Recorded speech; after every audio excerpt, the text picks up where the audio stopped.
Magandang araw, ako po si Mike Lester Liraga at ito po ang aking daily devotion ngayong October 26. Lahat nga ba ay maliligtas? Universalism na tinalakay po ni Pastor Russell Campos sa 365 Daily Devotion. Ang Bible verse ngayong araw ay galing sa John chapter 3 verse 16 to 18. Ang sabi po ay, "For God so loved the world that He gave His one and only Son, that whoever believes in him shall not perish but have eternal life. For God did not send his Son into the world to condemn the world, but to save the world through him. Whoever believes in him is not condemned, but whoever does not believe stands condemned already, because they have not believed in the name of God's one and only Son." Ngayon, pag-uusapan natin ang universalism. Ito yung paniniwala na sa huli, lahat daw ng tao ay maliligtas at ang pag-ibig ng Diyos ay mas malakas kaysa sa kanyang katarungan, na kahit ang impyerno ay pansamantala lang daw o baka nga hindi ito totoo, pero ay sa salita ng Diyos, hindi ito ang tinuturo ng Biblia. Sinasabi ng kasulatan na ang kaligtasan ay tanging sa pamamagitan lamang ni Jesus.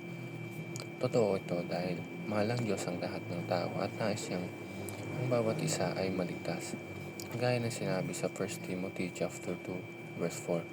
Pero malinaw rin na hindi lahat ay magsisisi at mananampalataya sa Kanya. Ano nga ba ang tinuturo ng Biblia patungkol dito?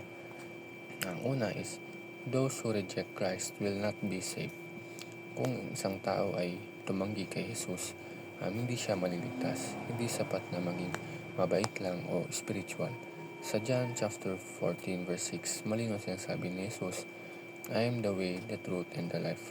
No one comes to the Father except through me."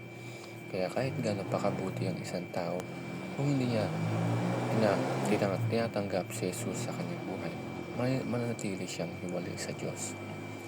Pangalawa, there is eternal punishment for evildoers.